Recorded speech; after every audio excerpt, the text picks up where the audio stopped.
5 seconds remaining. Dire team ban.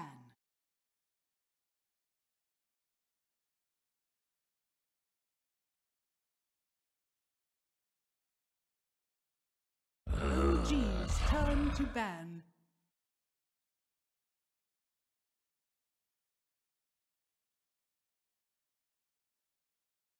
Dire team ban.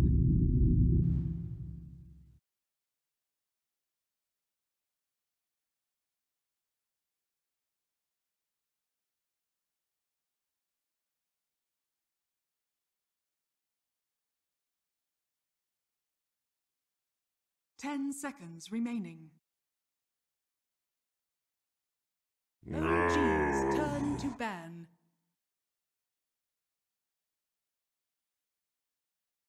Dire team ban.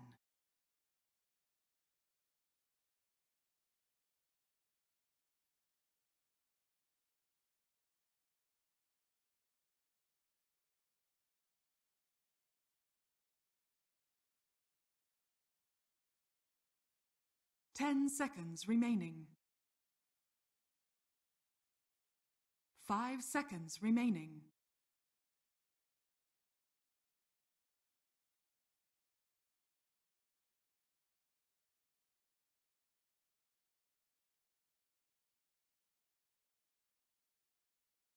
OG's turn to ban. Dire team pick.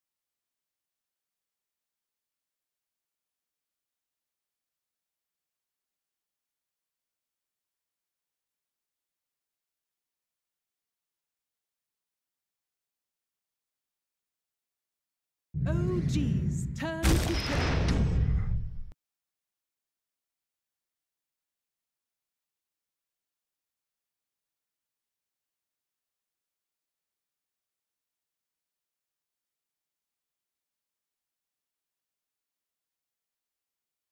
Ten seconds remaining. 5 seconds remaining. OG's turn to pick. Dusk.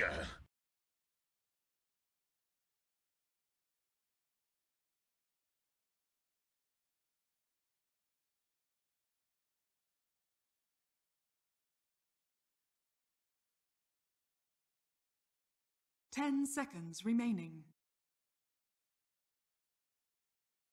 5 seconds remaining. Dire team pick. Razor.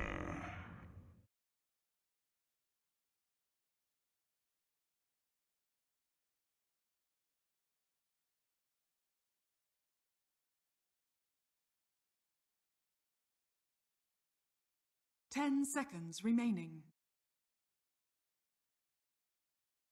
5 seconds remaining.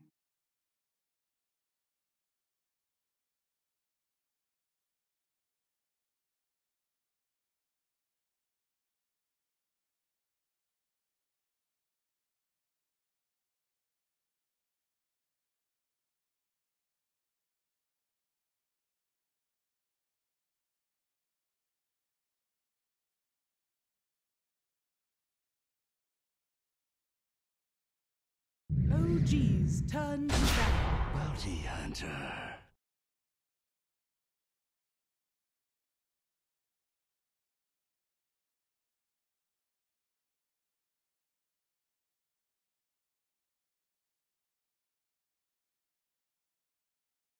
10 seconds remaining. Ban.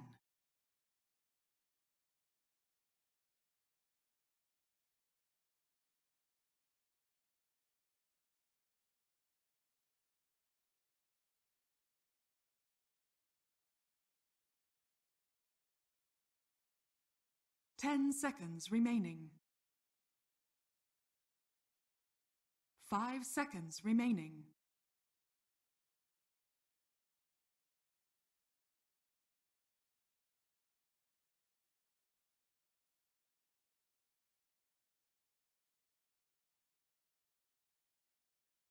OG's turn to ban.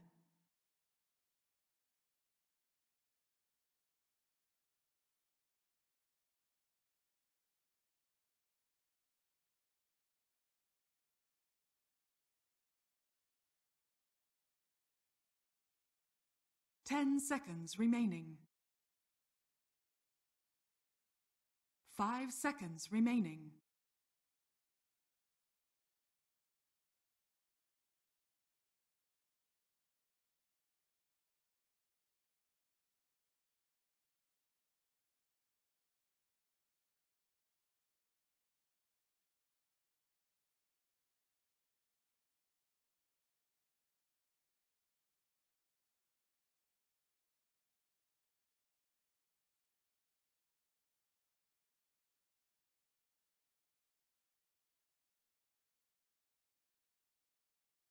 Dire team ban.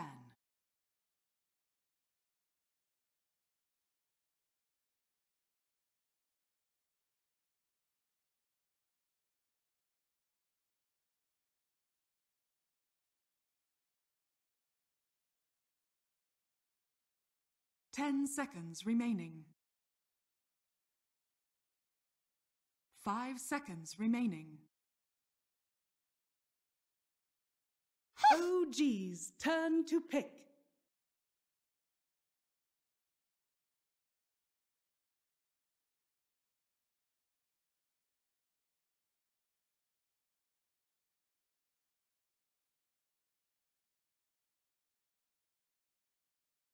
Ten seconds remaining. 5 seconds remaining.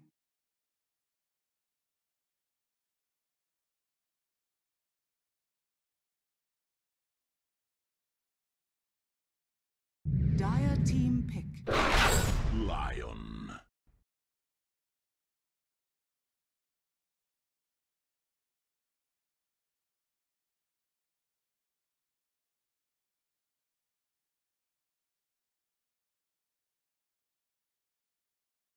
Ten seconds remaining.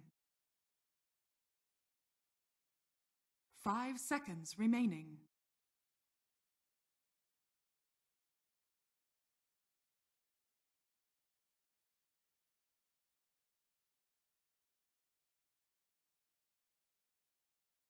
OG's turn to pick. Witch Doctor.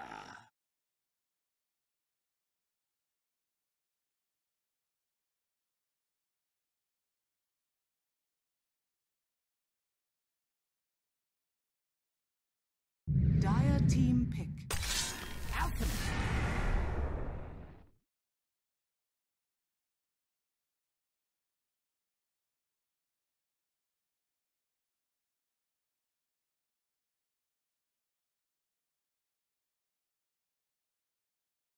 Ten seconds remaining. 5 seconds remaining.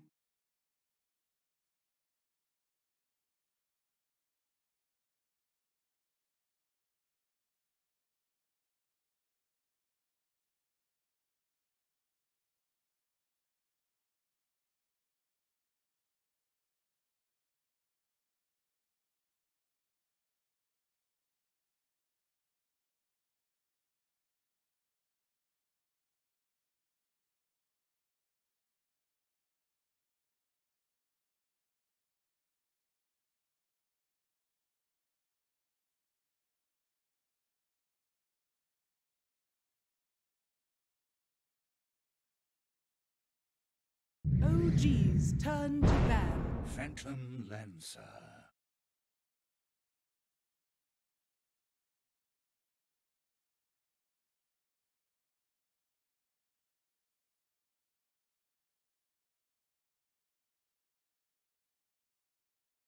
Ten seconds remaining. 5 seconds remaining.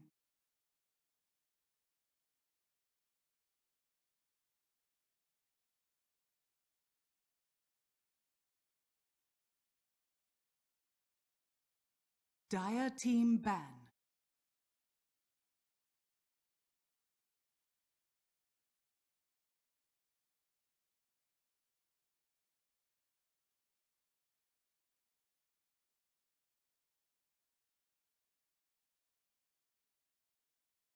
Ten seconds remaining. 5 seconds remaining. Dire team pick.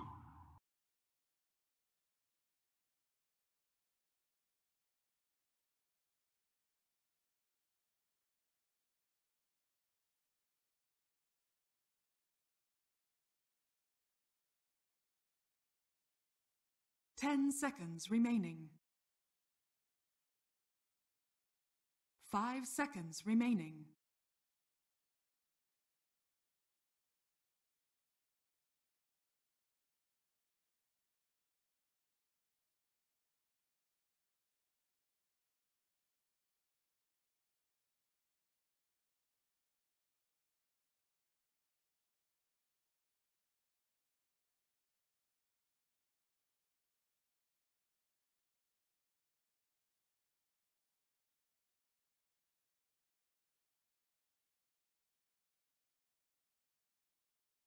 OG's turn to pick.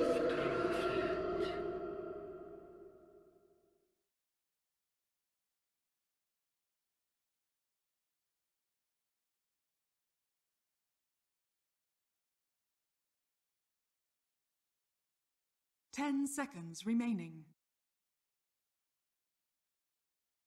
5 seconds remaining.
You may now select your heroes.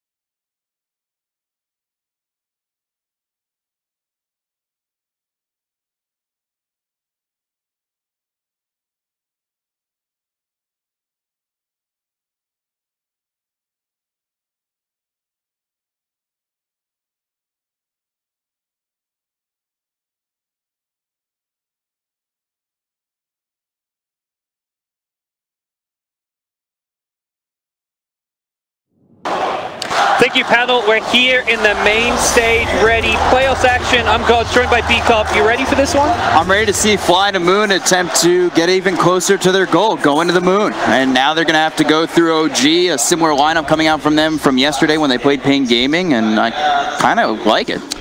OG going with the Alchemist, something a bit different, bit risky. They picked it once before this tournament, but gotta say it's not really that in-meta pick. But OG are always a team that they play their own meta. They're not just gonna, copy what other people are doing. Yeah. They're gonna play what they feel works for them. Yeah, and they played this lineup in the group stage a little bit, and it was everything the same except for the lone druid, and they used the Alchemists, and I don't know if they're gonna have enough time to get it ready to go. Like we saw yesterday with Pain, FlyToMoon was just able to overwhelm Pain Gaming so heavily, and I don't know if OG's going to get that kind of time. Yeah, it feels like FlyToMoon have good tools as far as dealing with a lot of different OG heroes. The Witch Doctor Maledict has a tremendous amount of value against Axe as well as Razor.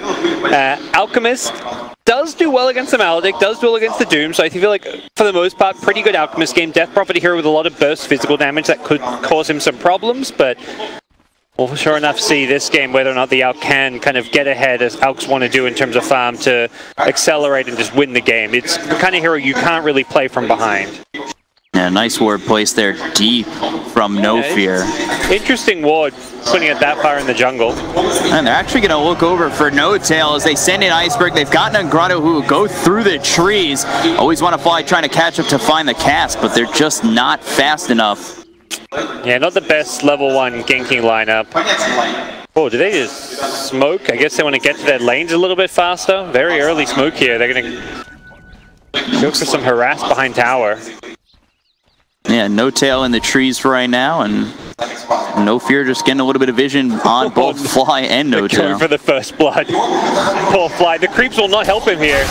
Yeah, they won't. They're going to come on in. Nice stun on 3 coming out from Fly, but the damage is coming all the way through. Always want to Fly, looking for that last shot. No Fear gets first blood on Fly. Jarex makes the rotation. Maybe they return one and get an Ingrata, but he's a little bit fast. I don't think he's getting out of this one shot more, and Jarex is going to be looking for it, or No Tail gets behind these creeps for a moment, but the tower, as well as Jarex, will take care of it. So they do trade, but first blood for FlyToMoon. Yeah. It's like a classic No Tail selfless carry player. Always talked about as being like the guy to enable his teammates. And there he is. Tusk, you take the first blood. I don't need this one. No Fear getting caught into the shards. He tries to pull. Yeah, he's got no way to go invis, and he's in a bad spot. Gets neutral creep denied, though, and they won't get the benefit of that kill. He tried to time it right. It looked like No Tail actually had it, but Razor animation, one of the harder ones to actually last hit with the big whip wind-up, and good deny coming out from the Bounty Hunter. Shards coming out again over bottom onto Nangrata. And they've also got the stun coming in from Fly. They're doing a lot of damage early, and now they've got the Hex to follow it up. You've already got level 2 on Fly, while Nangrata is only level 1. He's trying for the deny, but he won't be as fortunate as his Bounty Hunter was, as Jarex gets the kill. Okay. OG opting to go for a full-on tri-lane down bottom. They feel like they really need to secure this lane. Doom with the Bounty Hunter support could be pretty annoying and problematic, and they've given S4 a bit of a tougher lane as a result, but I think they look at his lane and they're like, well, Witch Doctor pretty good at zoning an axe, but PL not the scariest hero, particularly at those early levels. Looking for a little bit of harassment onto Mad. They're going in past this tier 1 tower. They're looking for this Alchemist, and with the help of No Fear, Iceberg, they're going to get this kill, and they take out the Alchemist early. Wowzers. That is a lot of pressure on this mid lane. He's got decent CS. You can see he's 11 CS to Death Prophet, 7-1, now 8-1. So not the end of the world, these kills, as long as you're getting farm. And that's something that OG doing a good job of in both the mid and the safe lane. But PL silent with the help of the Witch Doctor is just free farming away. Is the death early on an Alchemist over mid that crucial? Because he could really make it up with the farm. Yeah, it's not a big deal. One death, assuming he just goes back to lane and continues to farm. The deaths matter when it gives suddenly like Death Prophet a level advantage and a CS advantage. They'll look for S4, they'll throw the cast. They've got the Maledict as well. The call comes out on a couple of these heroes. Silent continuing on forward. The Maledict ticking away at this axe. He's trying to get away. He's got the counter hero. It's running, but it's not going to be enough. They'll run him down. Jarex is here, but he's got nothing to do in return. Yeah, Jarex kind of struggling to find a lane to help out. He got the early kills bottom, but he looks at mid and he's like, it's an Alchemist. There's no kill potential with an Alch plus Tusk. Top lane with an axe, it's okay, but more than likely he's just going to end up securing the axe a bit of farm here. It's very unlikely he can actually set up kills. And Jarex is the guy that loves to be active, get involved, set up kills for his team, and it just doesn't feel like there's a lane for him to do that in. Yeah, you always see Jarex being the playmaker, so much so that I fanboy on him too often. And ooh, man, a couple shots from going down, and Iceberg by himself, No Fear's around, but he's not even needed. Iceberg chases down Mad so easily. Yeah, that TP from Fly just feels a little bit too late. Surprised the communication wasn't there calling for it. Perhaps Fly just had to go buy it from a shop or something, but if he comes in, he can definitely likely save the Arc. I don't think you turn it around and kill the Death Prophet unless Death Prophet's fully committed, but Death Prophet's going to see that TP and be like, okay, I got to back off. I can't dive this tower. Instead, Iceberg solo kills him. The bounty was coming in, but he didn't even end up touching the Alchemist there. This is heavy aggression from FlyToMoon again, something we saw in that last game against Pain Gaming, and it just overwhelmed Pain. It seems like there's a little bit something similar happening now. Yep. No Fear showing his prowess on this Bounty Hunter. Definitely being very active in all three lanes so far, offering help to find kills, and he's been the X factor for this team here in the laning stage. And they look over mid, and the Hex does come through onto Iceberg. They are going to try and get this kill, but Iceberg already level 5, and the lack of damage coming out, it's just not enough. Yeah, I think Alk just felt like he couldn't chase any further. Over top, Jarek's hit with the cast. One more shot will come in from No Fear. They'll get the kill now. S4 trying to return it with the kill on Always Want to Fly. They'll trade so far 1-for-1. Silent 2-0 to go back in, but No Fear here ready to try and just take out S4. Man, this is just continuing to be an aggressive early game laning stage. S4 with plenty of regen with all the mangoes and he keeps sustaining himself, stay in this lane, doesn't have to go back to base all too often. We'll see if OG can do what they need to create enough space and room for Alk to farm. Right now, the CS chart looks pretty good. It looks very OG favored. With Doom having just 2 last hits, this laning stage has gone very well for the Radiant side. Yeah, Doom heavily struggling in terms of CS. And, you know, Nangrata was one of those heroes yesterday that was very important for their team. How tanky he was, going in with the Infernal Blade, being the aggressor. If he's shut down here, does that completely change FlyToMoon's game plan? I mean, Doom level 6, still pretty scary, but there isn't a great Doom target, so you definitely want to get some good levels on Doom, as well as and farm, I should say, because it does feel like the kind of game where you want to get that Crimson Guard and other items. S4 going down top, another death on the Axis, Witch Doctor causing him problems, but 22 CS, he just goes Ring of Health. I don't believe he lost much money. And Jarek's coming over near No Fear as well as Nangrata. I don't think he knows Nangrata is there, but he's only level 3, so he's got 1 in everything. That chop was just a stack of camp. We also saw No Fear go for the Courier Snipe. He got very unlucky. There's like a damage variance with Bounty Hunter's damage. With level 2 Shadow Wall, you normally one-shot the Courier, but he didn't get the RNG he needed. Going over mid, they're going to use this Exorcism, try to push. Jarek's is invis for the moment, but you've got 3 heroes here for FlyToMoon. And we'll see if they're able to turn this, but No Tail comes through. They've got the Snowball. They'll look over at Iceberg. He's got the Spirit Siphon keeping him alive for now. And now the chase is on. No Tail completely drops it. So does Jerax. Man's also here, but this is not the place you want to be with the Exorcism, as well as Nangrata chasing behind you. He'll continue on forward. He is level 6, so he does have that nice regen.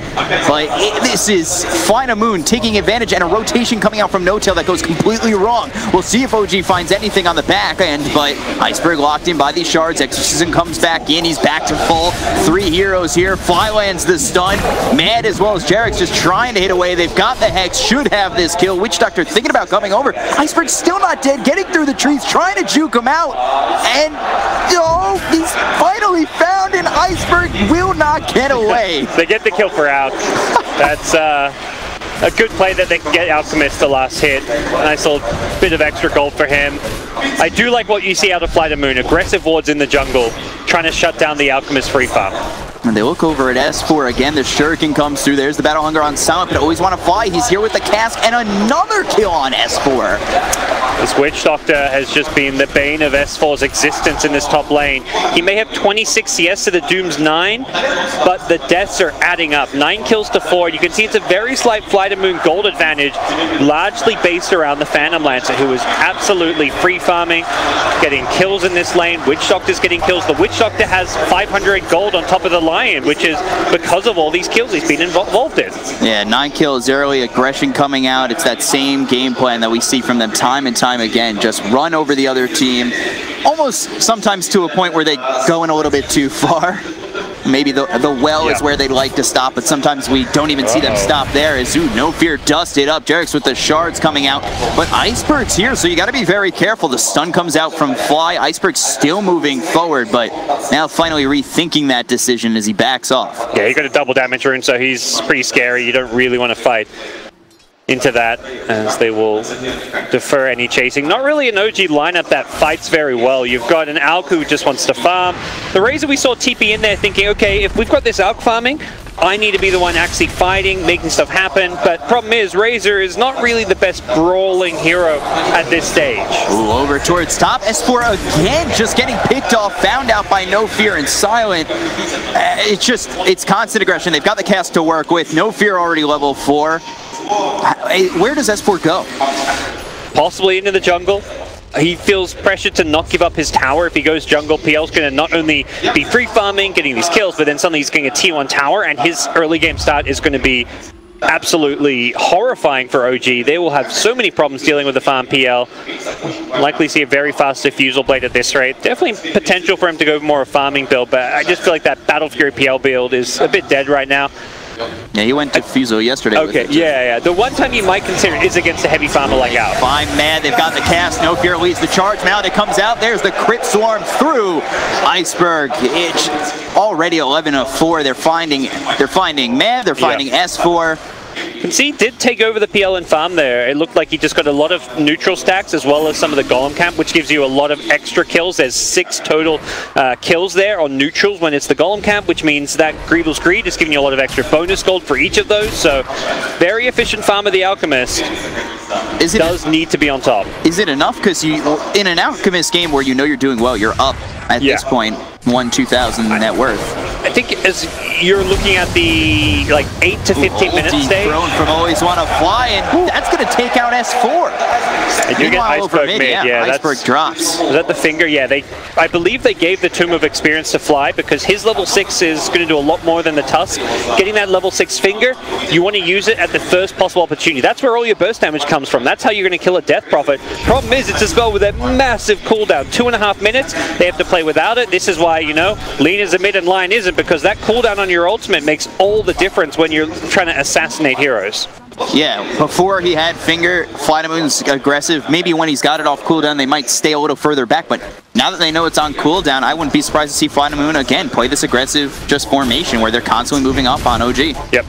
As far as back top has a Vanguard, so it's a bit tankier, but Snowball coming with out that on silent, but he uses the Doppelganger, avoids it. Shards come out, locks him in for a moment. They've also got the Battle Hunger, but then Grana's made his way over. The Doom on AS4, they'll take out Jarex. Now they've got the Maledict, the stun through from Fly, but they're able to chase on AS4, especially with silent coming through. They have Scorched Earth burning away, and both Jarex and S4 will hit the deck. And now over bottom, No Tail, they've got Exorcism from Iceberg as well as No Fear with the track. And No Tail's got nowhere to go. Boy, oh boy, the FlyToMoon aggressive snowball is in full motion here. And he can't even kill No Fear yet, and now he's just tracked up. No Fear able to just run away, and you can't run into Iceberg with Exorcism, that's for sure. Great Doom appearance in the top lane, stopping the Axe from getting his call off, and we're seeing FlyToMoon just run over OG right now. 15 to 5 this early. It's only a 1,000 net worth lead, but again, that's all in part to the Alchemist. Everybody else is kind of starved. It feels like OG, whenever they've got finger, have to make aggressive moves and plays around the map, try and find pickoffs using the Axe plus Lion. But if they don't have finger, which is a 2.5 minute cooldown, there's no aggressive plays they can make. FlyToMoon are just going to be stronger and scarier. And with track online, these kills that FlyToMoon are getting are going to start adding up very quickly with bonus gold. And at what point does it really become Shuriken a little bit late? And he does show himself, so Jarex is here, throws the Ice Shards out. They're going to trade a little bit. The TP's coming out from the Lion, so Fly comes in. The Snowball hits on No Fear. Now he's hexed up. They should be able to get this kill, especially with the stun, and they will. Nangrata comes over just a touch too late. That's the dream scenario. If you're OG and you're getting kills without using finger, it's a support kill, but it's a very expensive support kill as No Fear gives up 370 gold because of his streak. Speaking of streaks, Always Wanna Fly had a mega kill streak. These FlyToMoon supports have been incredibly active, getting lots of kills for the team, but that does come with a cost if you end up getting picked off, as we just saw. Something OG will love to find, particularly during the downtime between their ulti cooldowns. Yeah, and at what point does finger just not become enough? A couple items like Death Prophet may go for a hood this game. Just getting tankier. Yeah, the Yule's hood type build sounds pretty scary. Even the potential BKB build could come out. I don't like the BKB so much because Axe, Razor, all don't care about BKB as much. So casual hood into some other tanky item on Death Prophet sounds pretty good this game. I think we saw, the hood on the Silent yesterday on the PL. Yep, that was against a Zeus, was it? Or I don't believe. Can't remember. It was against some very heavy magic damage here. I definitely like the pickup. I'm not sure if... I don't think he wants to go at this game on a PL. I think it's much more if Death Prophet wants it, because Death Prophet's a hero that's susceptible to burst damage, because you pop Exorcism, you have this heal with Spirit Siphon, you don't want to get bursted down. How do you get bursted down? Lion Finger. If you take away the Lion Finger with a hood active, then suddenly there's no way that you can actually get bursted. And ooh, Silent in real deep in this enemy jungle, uses the doppelganger. He's also got Always Wanna Fly smoked up. Nagrada's here as well. Fly should have spotted out Always Wanna Fly at that moment. They've also got Mad nearby. The stun comes out, but Silent's here. There's the plasma field being thrown by No Tail. They've got the Doom. That'll come through. Always Wanna Fly looking like he's gonna drop, and we'll see just how far OG are willing to go on FlyToMoon. Yeah, I mean, you asked at 10 minutes, like, are they ahead enough? Alchemist was pretty much even at 10 minutes with the PL. Now look at him. He is miles ahead of the PL. He gets the Radiance. 10 to 15 is where that's when he really hits his strides. The first 5-10 minutes of the game, he doesn't farm all that fast.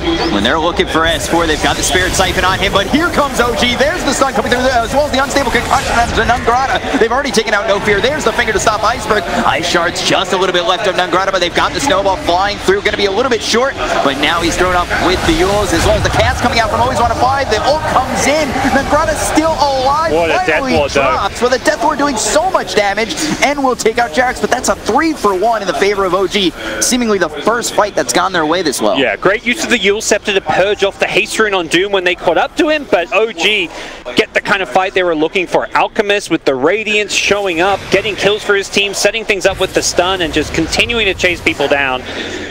FlyToMoon, they're not going to be able to keep up and farm very well here. Silent going for this fighting build. I don't blame him. I think this is the stronger build on PL, but the one time you're going to fall off in terms of farm as a PL is against a hero like an Alchemist. The same way like a Battle Fury anti-mage. If you don't go Battle Fury yourself, those heroes will out-farm you. No look for S4. They've got the track. Silent hitting away with this Diffusal Blade. S4 not really much place to go, and he tries to get into the trees, but there is just no escape from Silent, as well as No Fear on this Bounty Hunter. They charge up the Unstable Concoction. Needs to avoid it. Stuns himself. Now No Tail coming in. They've got the Yules once again stopping the TP of Silent, in a little bit of trouble as the Doppelganger. Snowball comes out on No Fear on the top of this fight. They'll take out Silent. They'll look for No Fear. He'll fall as well to die on FlyToMoon.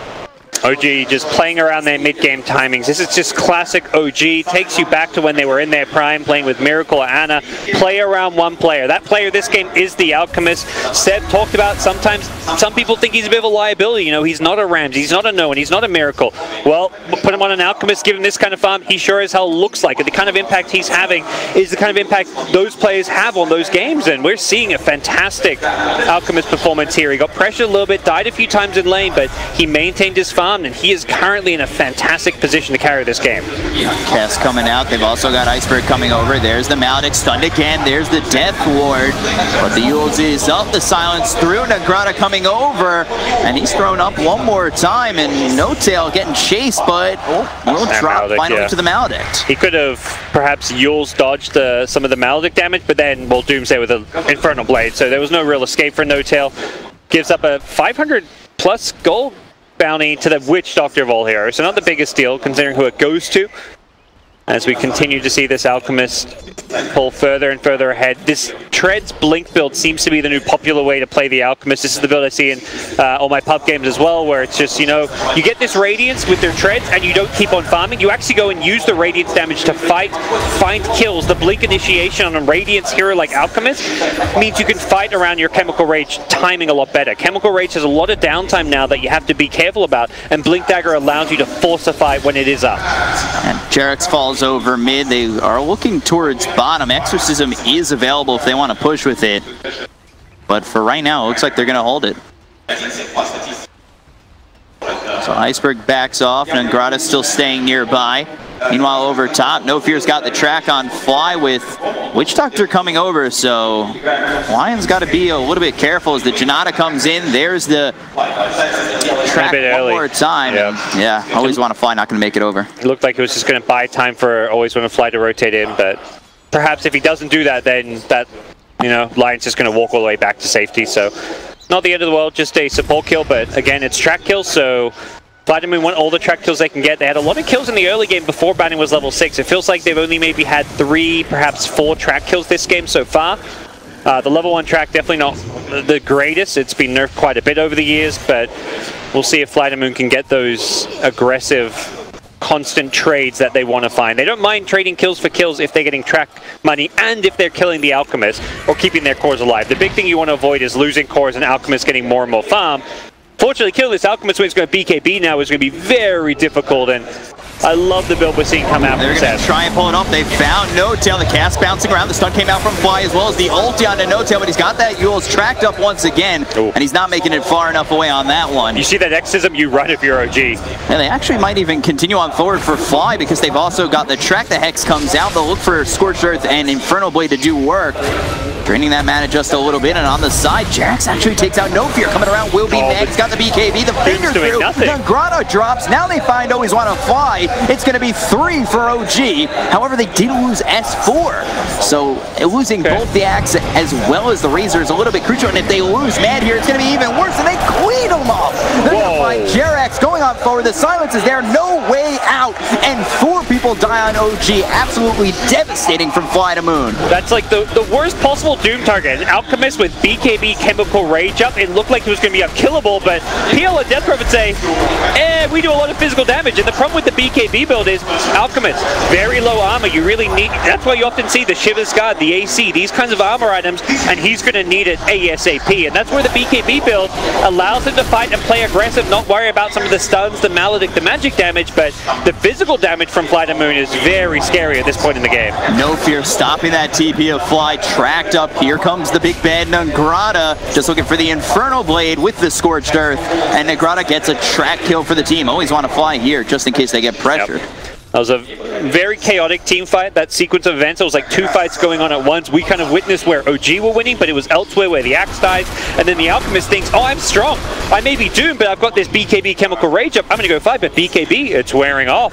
And FlyToMoon, Exorcism still had enough duration that they could burst down the Alch. And that last kill online was a streak kill and a track kill. That's a lot of gold going to FlyToMoon, and that's just off of support. Well, and you can see here the farm distribution on FlyToMoon. Their supports are getting a lot of money this game. Both Witch Doctor and Bounty, 4K net worth, 5K. That matters. It means Bounty on it has a Spirit Vessel. Great item against an Alchemist. All of that health regen that you're getting through your Chemical Rage can be taken away with a Spirit Vessel. Alchemist is going to need a way to take off that. He's got BKB, but normally he's popping BKB perhaps earlier on in the fight. If he's doomed, he can't BKB, he can't get rid of a Spirit Vessel. It relies on a teammate to get something like a Lotus Orb. So they've really got to find a way to solve this Spirit Vessel problem, as we do see him queue up items that make sense this game. Shiver's Guard, armor against the PL Death Prophet, Manta Style, break off the Spirit Vessel, give yourself those Radiance Illusions to farm as well. And they're going to look at Mad for just a moment. He is stunned up. Back up. That's going to be a tough fight if OG want to go in, but they are sitting really far back, and now they're tracked up. So S4's got to be careful as well as Mad. There's the silence coming out. Here comes Nagrata. The BKB is going to be used, as well as the Unstable Concoction is going to be charged up, but he's pulled into the Snowball on the back lines. They've got the Exorcism. No-Tail getting low. S4 trying to come on in. Here's the Death Ward from Always Want to Fly. No-Tail drops. S4 falls, but they get Nagrata in return. Alchemist still has to run away as FlyToMoon. They want blood as they continue forward into the enemy jungle. They might find Jerax, but it looks as though Mad is okay and makes it back to base. But this is Exorcism, possibly a tier 3 going down. Ooh, I'll have to do this quickly. They make it a tower. I don't see them getting the racks here. No-Tail does not want to buy back at this point. They probably see Exorcism about to wear up, and with the Acid Spray, Seb should be able to deter them from coming in here. He's waiting for that Chemical Rage. Stun comes out on Silent, cast bouncing around. There's the Shuriken, Unstable Concoction thrown out at this Death Prophet, but the Yules is used to avoid it. Yeah, they hold the Razor buyback, but they lose the tower. Yeah. Good calls from FlyToMoon being made. Not overextending. We saw that a bit throughout this tournament. Sometimes they get a bit too aggressive, a bit too overzealous. Here they are kind of, tapering off, making sure they back off at the right time. And they've gone in a little bit too far in the past, and it's, I would say, good for them to not go in that deep. I think maybe in the past we'd see them even go for Mad at that point. Forget the tier 3 and maybe try to get them under tier 4 towers, just how aggressive they are. Sometimes you just got to pull out, man. They made the right call there. Safety first. Yeah, it's all about the safety. OG, you can see the trajectory of this game. Yes, this Alchemist remains #1 in net worth, but so many Alchemist games are lost when this hero is ahead. And the swing is very downwards here. The track money being picked up for FlyToMoon, giving their entire team lots of gold. And for FlyToMoon, they are playing very well around their ulti cooldowns. It felt like OG knew that the Exorcism was down, or down for a little bit longer, and the Doom was also down. That's why they went for that T1 tower, but it took them so long. By the time that they actually got it or got it low, Doom was back up, Exorcism had been back up. They just took a bit too long to punish the long cooldowns, and even now, Exorcism and Doom down again, we don't see OG punishing. It just doesn't feel like they've got those fast-paced heroes with that can force fights immediately to take advantage of cooldowns like Exorcism. And it just seems like No-Tail and S4 are so far behind. It doesn't seem like they're even... At times it looks like they're involved, but at others they just get cleaned up so quickly that it's just... What do they even do at that point on OG when you lose both your Axe and your Razor? Yeah, the farm on, I think S4, not as big of a deal, but the Razor particularly needs a BKB, probably needs an armor item as well to be able to fight into the PL Death Prophet, so... Very tricky situation, given where No-Tail's farm is at right now. They aren't going in deep again. They'd probably just go, use your ult for Roche. You took the tier 3 tower. You know OG doesn't really want to fight into your ult.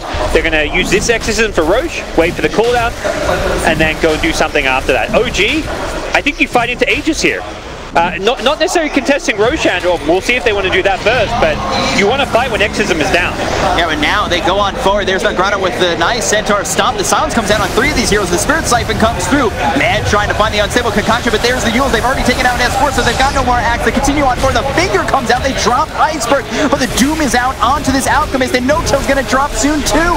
So they've already lost 3 heroes. They continue on forward. Silent loses the Aegis, but this is still trouble for Alk as he's trying to run. The cast goes his direction. The stun onto Nagrata, but the Shuriken gets tossed and hits both these heroes. Silent continue on forward. The buyback hit comes out from No-Tail as well as Jarex. Down goes Mad, and they will lose No Fear, but they just don't care. Silent continuing on forward. There is no line for this man to stop at.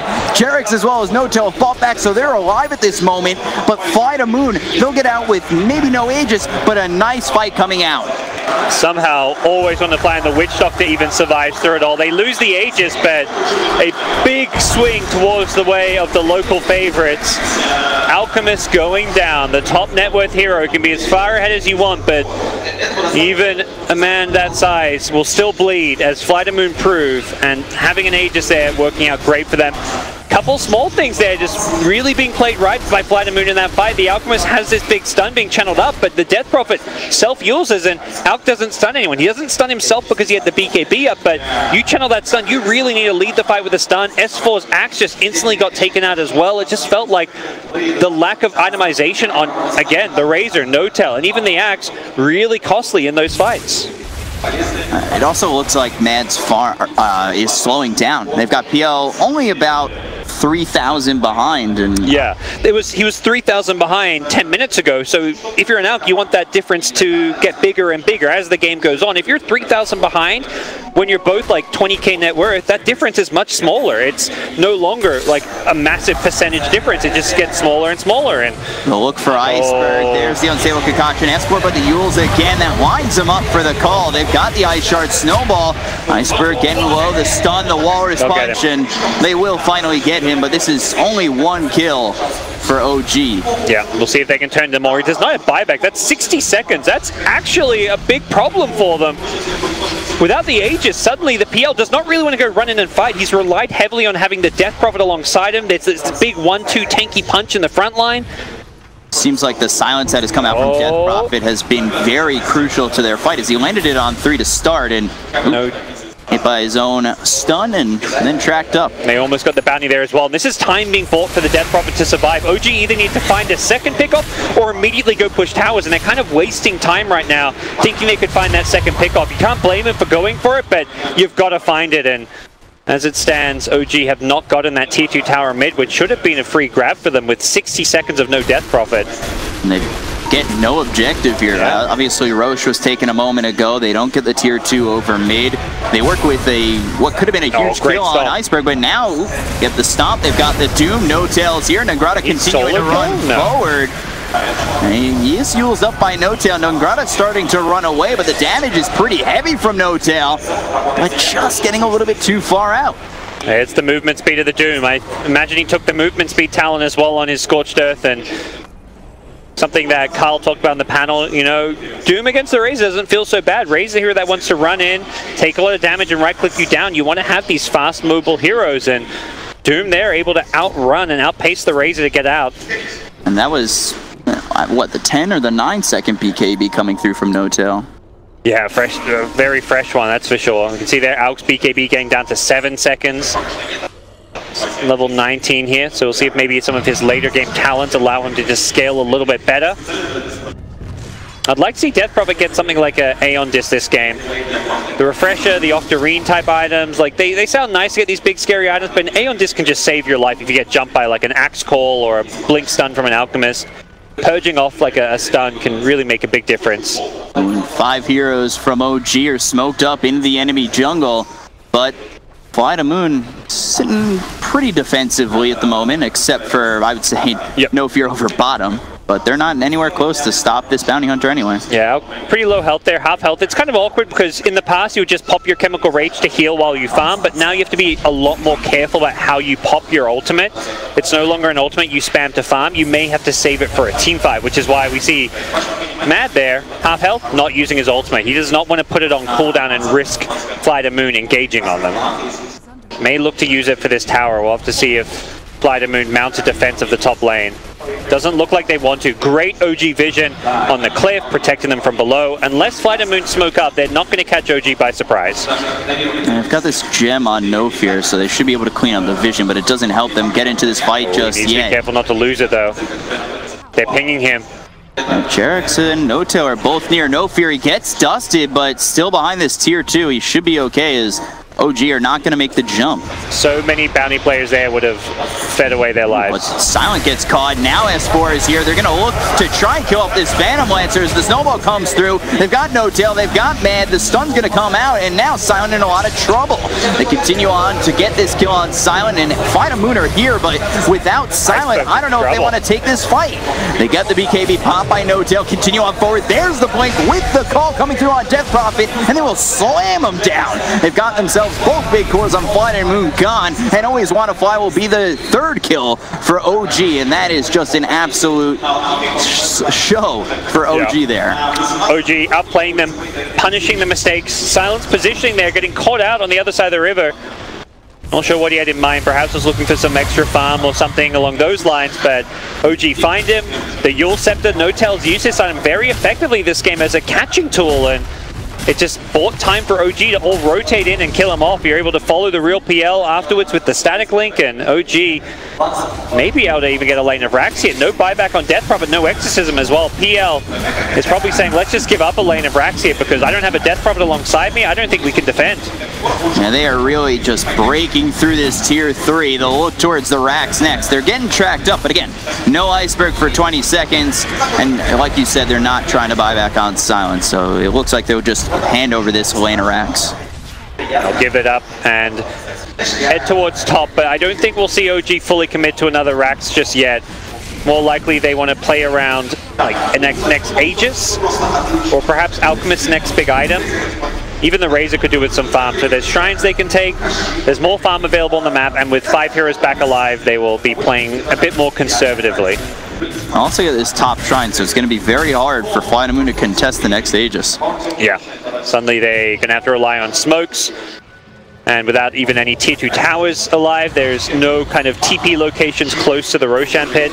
They've got to work on getting map control back. You look at the situation now, all 3 lanes pushed out, 2 of them at FlyToMoon's base. The bottom lane slowly getting pushed up by the PL. All 3 lanes need to get pushed out. You need to de-ward your jungle, and then maybe you can consider contesting Roshan. Luckily, Rosh has not respawned just yet, so there's a bit of time before you have to worry about it too much.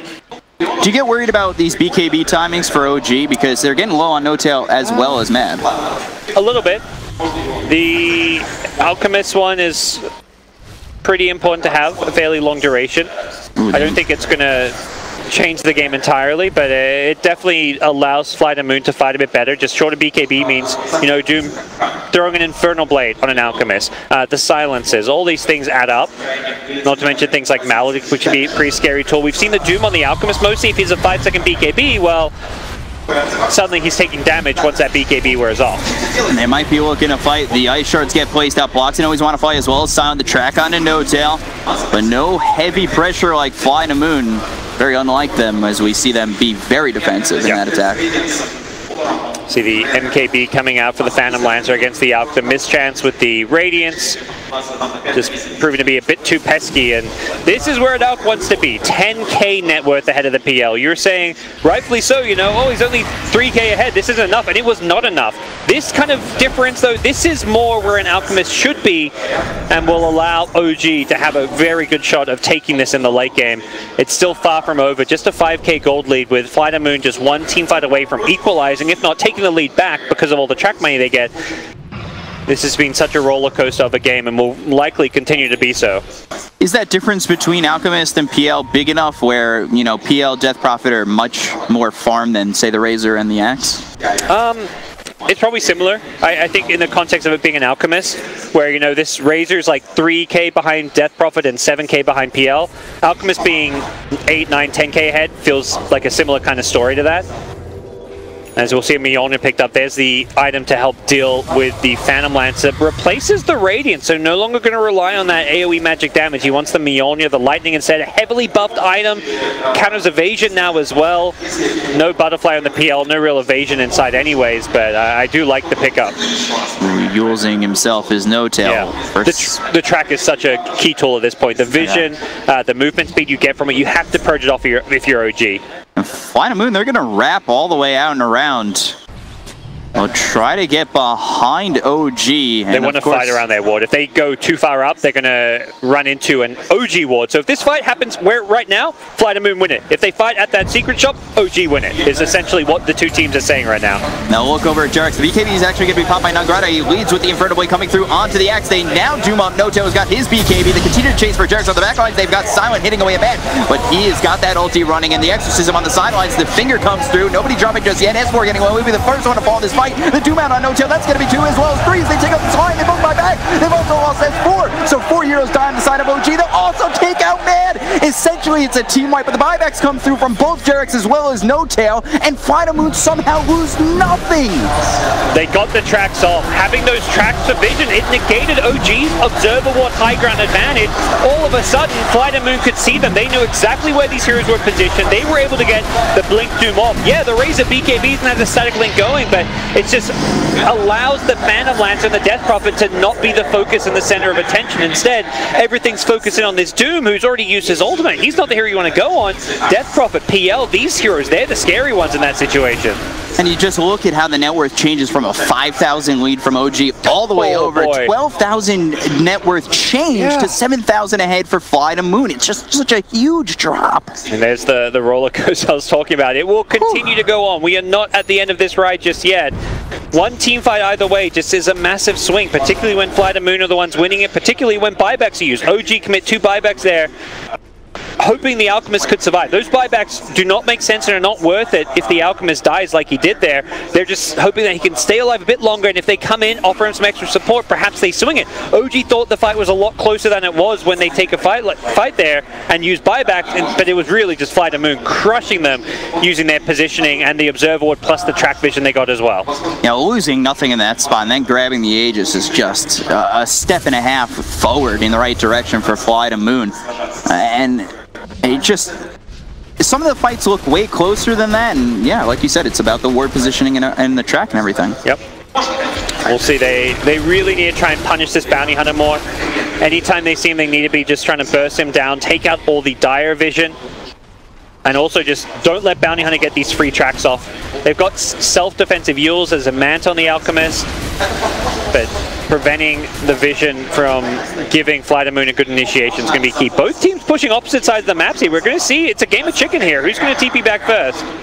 And they have Exorcism Tusk to work is there to stop TPs potentially. Seb is going to maybe just base trade. And the look at the top tier 3. Meanwhile, Exorcism used. Both teams using those glyphs. Coming back will be no fear.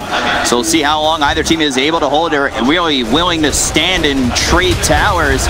Snowball comes through all the way on Iceberg, and oh boy, that's a little bit too far for Jerax, and now the sun comes out onto 1, but it's not enough to keep keep Jarek's alive. Meanwhile, in the top lane, Nangrata is going to use this BKB as well as NoTail. He's been doomed up. S4 looking for a moment to go on in, but they still haven't taken this tier 3 over top. There's no Death Prophet. Yeah, Death Prophet continuing on with this exorcism, taking both the racks just about, and there it is. They take the bottom tier 3 as well as the racks, and S4 trying to run, but they've got this track. No Fear's ready to stop a TP. Yeah, and the PL still did have TP, so while Death Prophet's TP got cancelled, FlyToMoon still had enough resources up top to stop Alchemist from taking the full lane of racks. Oh, they've got the ensnare coming out from Nangrata. They'll stop him from TPing out, and it's another kill for FlyToMoon just in time. I love seeing this ensnare. It's very kind of unconventional Doom spell to steal, but against the BKBs of Alchemist and Razor, it's keeping them in place. It's also like you throw it on someone like a Razor and you run away. It stops him from stealing all that damage. If you can ensnare him, you no longer get purged when you cast spells on him, so it's actually a fantastic tool in play. We do see an Axe Scepter, the first being pulled this game to the Razor. No amazing Axe heroes this game. Razor's is like pretty good. He got the Talon at level 20 to give him further damage from the ultimate as well, but it's not going to be a game changer. FlyToMoon really pressuring, but behind enemy lines, it's going to be NoTail as well as Fly. They come around the back. They've got the Blink as well as the Hex. That comes through on Nangrata. The BKB popped again by NoTail. Looking over at Always Want to Fly. He'll take him out, but they will end up looking a little bit rough as now they'll lose Fly. They'll lose Jerax, and now NoTail's all of a sudden by himself. Iceberg turns around with No Fear on the top end of this. Med as well as Fire just trying to defend their base. This is before Exorcism. That ultimate's about to come back up, and all of a sudden OG could just be down Mega Creeps if they don't have a solution. Yeah, and NoTail, I don't know if he's going to get away from this. They reapply the Spare Vessel, reapply the track, trying to just get into the trees. There's the Yules to coming out from No Fear, I believe. Yeah. And there's the Crypt Swarm to follow it up. Iceberg gets the kill. So many people have Yules. Like, just I thought it was self-using, and then Trap was still on. I was like, okay, no, never mind. He's not purging. Can't tell. He's looking at. I think they both tried to use each other there, is what happened, and the Bounty Hunter got his off first because of the turn rate. Oh, gosh. So Razor dead for 80 seconds. That was a dieback, essentially, since his buyback is still on cooldown and a long respawn because of that previous buyback. Wow, Razor's almost, excuse me, Silence almost catching up to the Alchemist in terms of farm. They're up 10,000 net worth now. They've got Phantom Lancer level 25. He's got casual Scotty in his backpack, you know. No Why big hold deal. on to it? Aegis is better. Yeah, once that Aegis expires, he'll pull it in. And this could just be Mega Creeps if OG don't have some kind of answer to the FlyToMoon push coming their way. 40 seconds still without Razor. They're going to play it very safe, though. There's a tier 2 tower as well. That's the saving grace for OG. There was enough exorcism duration that they could have gone top if not for that tier 2. Yeah, but now they'll start to rotate over. They could just go for this shrine, then go for the tier 2. It just depends on how adventurous I think FlyToMoon are feeling. I almost feel like that fight against Pain yesterday kind of pulled them back on how deep they're willing to go. Sure. Because that could have been a game changer. Learning experience, and if you're OG, I feel like now is the time to go for it. Your Alchemist is not gonna, he's already, you can see, he's fallen off. He's no longer out farming people, there's no more items. He's pulling, when you're pulling Acceptors, it means your Alch is not getting more farm, Exorcism is down. Go now or you lose the game is how I see this for OG. This is perhaps one of their last windows and openings into this game, unless FlyToMoon slip up. If FlyToMoon are allowed to sit back, wait for Exorcism to come off cooldown, wait for the next Roshan, game over for OG. They smoked up. They're hoping FlyToMoon go for this tier 2 tower, but FlyToMoon are playing it safe. They are waiting for this exorcism. They do not want to give OG any way back into this game. Now actually FlyToMoon are starting to pull up over towards top. They've got 4 heroes here waiting for Silent to make his way over. They'll go, but it's way later than this smoke was used by OG. 15 seconds and Exorcism is back up thanks to the Octarine core. OG have had that window shut as far as the state of this game goes. We'll have to see them maybe mount one last defense of their high ground. It's going to be so much harder now that Exorcism is back online. Where the track comes out, what there's a Yule. forward. The Yule's on to S4. That's going to stop him in his tracks. Man continues to go on forward, trying to take out Iceberg. The BKB pop by No-Tail with the snowball coming out. They'll take out Iceberg to start this fight, but Doomed Up now is mad. On the back lines is No-Tail. They've got the Maledict coming on through as well as the Death Lord coming out, and this Shuriken Dog always want to fly is going to drop. Fly hits the deck. Silent dies. 3 heroes dead here for FlyToMoon, and the buyback comes out from Iceberg, and now Nangrana falls. It's a full team wipe for OG, devastating the side of FlyToMoon. Wow, what is this game? It's so back and forth. One time it looks like FlyToMoon's ahead, then suddenly no, OG says no, it just goes back the other way. When it was OG ahead 5k, it was FlyToMoon taking a 12k gold swing at the Roshan pit. You can see there, Death Prophet had a cheese, did not get the chance to use it, did not use Exorcism either. It was just constant lockdown, I believe, on top of Iceberg. They got the initial Yule Scepter stopping the Blink Call. It looks like from there the fight should go FlyToMoon's way, but once he drops back down, he pops the BKB. Axe has a lot of movement speed. Battle Hunger gives you movement speed. He's got a plus 40 movement speed talent, so he's still able to get a good call even when he doesn't get the Blink Call. So I guess the only good thing out of that is FlyToMoon still have Exorcism. At least Iceberg didn't pop it immediately in that fight. Yeah, if he popped it and died, that is a worst case scenario. Okay, they're going to commit for this Rax here. Yeah, they have, and there's the buyback from Silent. Finally, Nangrana doesn't have Doom, and now the cast is going to bounce around, but it's hit by the Lotus Sword, so it's bouncing onto the side of FlyToMoon. Alchemist blinks away as well. I think OG may just disengage here. That's many buybacks. They have just equalized this game in terms of where the buybacks are at. Taking a big hit to the farm here. If they catch No-Tail, it makes these buybacks a little bit worth it, but late game Dota, if you're buying back to save your rack, you've got to be getting kills. If you're just scaring them away, it's never worth it.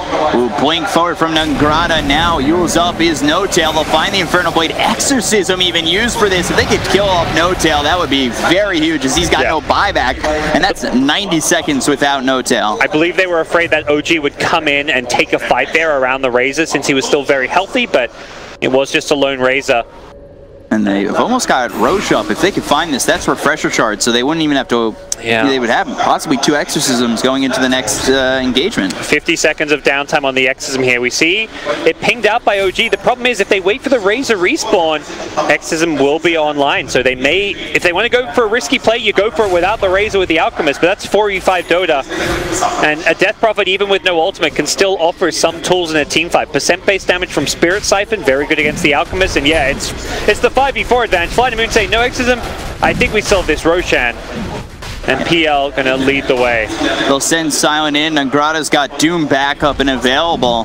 Does he not see the ward there? It's on the other side of the tree? Oh, it's a Radiant Sentry that sees. Okay, so the Radiant ward spotting Nangrana standing on top of it. Ooh, BKB pop by Nangrana as the Ice Shards come in, and they will get that Aegis Cheese and Refresher Shard. Actually put on Doom, the Refresher Shard. Okay. Perhaps, I mean, he could pass it over. We'll see if that stays on there, but I believe it's better on Doom right now because Exorcism, it's not like an instant recast. So you may see a scenario where you use Exorcism and you want to pass the Refresher over, sure, but give Doom the option to use his because he can instantly just Doom 2 people and win you the fight. And we've seen how crucial that Doom has been, just one of them, and now the fear of having 2 of them against you is pretty, not heartwarming, I would say, for OG. Daedalus Alchemist. The idea and the approach to the team fight for OG, we kind of saw it a bit up top. Blink Call, Alchemist, blow that hero up. The idea with having 2 Blink Daggers is always that the more blinks you have, the better, because you have 2 heroes that, or 3, 4, however many, that instantly jump on the same target. When you're playing melee heroes like Axe, like Alchemist, Alch needs to jump in as the Alch jumps in as well, so that they're both on the same target, and that hero dies during the call. FlyToMoon do not have good save. It's OG with the Snowball who have the ability to save a hero getting jumped. FlyToMoon do not have that same luxury. So we'll see what how FlyToMoon want to play this, considering they've got the Aegis and Cheese ready. They find no fear. There's the Yule's Ice Shards come out, but he's not dead just yet. And now here come FlyToMoon with the Shuriken just bouncing around the blink up forward. The BKB's popping around the horn. They look over at S4, is continuing to move on forward as Iceberg gets very low, chased by No-Tail. There's the Yule's trying to stay alive. They will lose S4 to start, and now they look over at Man. He gets ripped to shreds, and they're also going to take out No-Tail. It looked like they were going to lose Iceberg there, but they just take out all 3 3 cores on OG. He healed up so incredibly fast. The big thing there, Axe gets doomed. Alchemist, Daedalus, right-click and chemical rays, insane burst damage, but Death Prophet walked away. They need the control, they need the lockdown. If Lion isn't impaling people, if Axe isn't calling people, Alchemist can't right-click anyone. So without the control, this Alchemist does not do damage, and really showcased there for OG. They have to play around this Doom a bit more. They have to make sure that the Alchemist isn't left alone to 1v5 a fight without the control. And take the top tier 2. Jarex was up top to just try and cut this creep wave for a moment. Good news is that Razor did not have to buy back. They're chasing though. I do not know about this chase. S4 gonna try and look for a blink call, but very ambitious play without the Razor. Perhaps I think he could buy back, but nowhere really to TP to. If FlyToMoon was split up, that could have worked out though. They will back off. Simon picks up the double damage, continuing to farm up, looking for the butterfly next, and Death probably gets a late game BKB. This talking about the control and how it's entirely up to that for Alk to do damage. He has some control of his own. He gets the stun off. He can stun the Death Prophet, burst her down. Same with the Lion. The BKB stops both Alk stuns and Lions. Now means the only real option is the Axe Call and the Walrus Punch. Walrus Punch pretty unlikely to get in close to a Death Prophet on a Tusk. And the Axe, he's getting doomed every fight. He is the #1 Doom target right now. And if he's taken out of the fight, OG's options to control these heroes during BKB is very limited.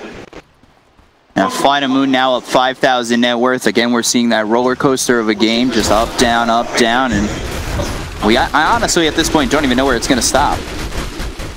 Ooh, well, this Aegis Cheese, etc. is probably going to be ending soon, about a minute or so left, and that's where this top lane of Rax looks pretty safe. I don't think FlyToMoon want to risk going all in for the game right now, but I think that's maybe not the right play. I think with the buybacks on cooldown, you're better off playing to win the game. We've seen so many times these teams, you know, you sit back, you play not to lose. That's not the kind of Dota that works for you. You want to go all in and try and close the game out while buybacks are down, while you're at your strongest, because otherwise you risk giving OG kind of an opportunity to get back on level footing. So I would like to see FlyToMoon here go for it. The Aegis will be expiring fairly soon, but force a fight. Even with Aegis down, they're still very strong. And oop, for a moment, Angrata almost finds Jarex, pops the Lotus Orb. And we see FlyToMoon kind of moving forward, trying to posture, throws the Shiva's Guard out, actually doesn't hit on Jarex, but there's the blink with the Infernal Blade, maybe a little bit too far forward, but he's got Silent on the side, continuing on to go for Jarex, and a little Lotus Orb action coming out the tracks on both of them. There's the Yules coming out on both of them. Silence finally hits, but it's just FlyToMoon pressuring them away for the moment. Very scary there for Jarex. He does not have a mobility out. Normally you see the blink or the Force Staff going for this more utility build. There's the Force Staff picked up now. When you're out that deep, you got to be very careful how you play it. And there's the Aegis expiring, but it still feels like FlyToMoon are the team that can be more aggressive with buyback on cooldown. One Alchemist death is game over right now. That is essentially the state of this game. I believe FlyToMoon, their buybacks were maybe close to coming back up as well, which is perhaps where they're playing a bit cautiously. Yeah, you can see it there. 40 seconds on Death Prophet, on the Bounty Hunter, and that's what they want to play around. So when they have buybacks, and the PL, of course the PL, the big one. So we're going to see 3 minutes of no buyback on Axe and Alchemist, where PL does have buyback. So FlyToMoon's like, okay, they don't have buybacks, but neither do we. Once you get to the state of the game where you do and they don't, that's when they're stronger. So they're going to prioritize not the Aegis, but the buyback status. Yeah, and that's why I think we didn't see them as aggressive with that Aegis, because none of them really had buybacks. Yeah. So we see them just kind of using that Aegis to have the luxury to sit back and wait for their buybacks to come back, and a lot of them are getting it up in just a few moments. There is a dangerous nightmare scenario where PL dies twice, even with Aegis, doesn't have buyback, you lose the game. Now, PL doesn't have Aegis, but he is buyback, much like the rest of you. If you buy back, you're not forced to fight again, you can just reset. So they're going to try and defend his top tier 3. The blink in from S4, they'll get Silent quite low. He's used that doppelganger. The Doom comes down onto the Alchemist. They're continuing on forward as No-Tail's got the BKB, but he's going to be ripped apart. Uses that Yules to stay alive. The Exorcism's deep inside the space. They'll take out No-Tail, dead for 100 seconds, continuing on forward. They'll find themselves Fly as well. He buys back. The tier 3 is gone, and they'll also look at this last set of racks as they're trying to take mega creeps. It's going to be a 4 4-on-5 situation for OG as now the Eagles comes out on Derek. Once again, they move on forward. The Shivas is going to be used as well as the Sun that comes out onto, I think, onto No Fear. And they'll take the racks and back off. Good call from FlyToMoon. Force the racks when you have buybacks, they don't. Back off, reset. Now you can wait for Roshan if you really want to. You can see there, all 5 heroes having buyback. Witch Doctor buys his Boots of Travel, your 5% support not having buyback, not a big deal. On the OG side, just a Tusk with buyback. That is not a position you feel good about if you're OG. More importantly, you don't feel good about being down Mega Creeps right now. All in on the Alchemist to find a way to win them this game. Having that track for FlyToMoon and just having this gold distribution for these supports. I mean, when was the last time you saw a Witch Doctor with Boots of Travel?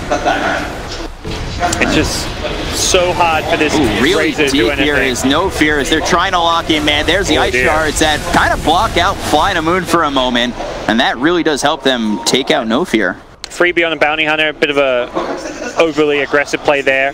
Hunting for the Alchemist, who they know had no buyback, so I think he just saw a potential opening, but hey, turns out OG had a lot of heroes there. They still might look to fight. I mean, Bounty Hunter, yeah, the track is nice, but how much do they really need the Bounty Hunter in this moment? Yeah, we'll see what the call's going to be. If OG had like a Roche scare, like where they could get Roshan all of a sudden, that's where you perhaps buy back on Bounty Hunter and force a fight, but with Roche still down, there is no need to rush into anything. Late game double damage room. Oh boy. Casually, the scariest here on the map all of a sudden. I mean, not that he wasn't before. It's so hard for like the Razor with his ultimate. He has this Accept on the Razor, but it doesn't really do a whole lot when there's all these illusions around. Man, he's got to be careful. The TP is in time, but that was double damage. And a Witch Doctor getting it. If he gets the cask off there, game over. 50 seconds, but on his buyback may have just been enough time for them to take the throne.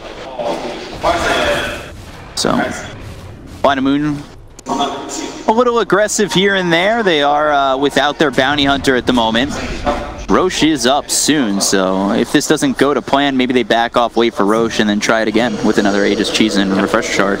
But they pop Exorcism. This is what they want to do. They want to go in as deep as they can, finish off this game, go for the tier 4s. OG sitting, waiting. He had an Arcane Rune, which is why he popped it. Okay. Not sure. It's worn off now. I think he just popped it on the last tick of his Arcane Rune. There was a DD Rune bottom. I'd probably say it's an Arcane Rune top, because we're going to see the cooldown be incredibly short. He uses that Exorcism and just completely retreats. But yeah, that was odd, but... Was it just to get the full benefit of that Arcane Rune, just in case, like, they're at that position, and just in case they come in, like, why not? Yeah, well, it's kind of like a why not. The downtime with Arcane Rune plus Octarine is, like, 40 seconds, maybe, which is a very low cooldown. Like, OG's trying to punish it. They're going in for this Roche knowing that Exorcism is down, and there's, like, a 20-second window before it comes back up. If they can somehow get a good jump with S4, Alchemist isn't there, but he's probably got Boots of Travel, maybe even the level 2 Boots of Travel. With all the money he's got, I wouldn't be surprised to see that. He can TP directly on top of a hero into this fight. So we don't see the fight that we thought might engage between OG, and now Iceberg, he's got the Exorcism back up. So FlyToMoon at full force, ready to fight if OG were to come in, and they possibly could go for Roche's. No Fear is right near it, but I don't know if he stepped in just yet. Oh boy, S4, Yule's up, just trying to get out of there. Into Roche they go, probably going to just come in Exorcism. I don't really feel like OG can contest this anymore with Exorcism back up. Won't even use it, opting to save the cooldown for a potential team fight.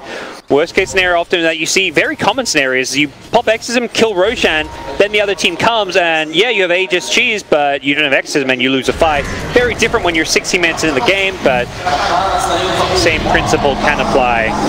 Throw the Ice Shards, but yeah, there's no taking this for OG, there's no counterplay at all.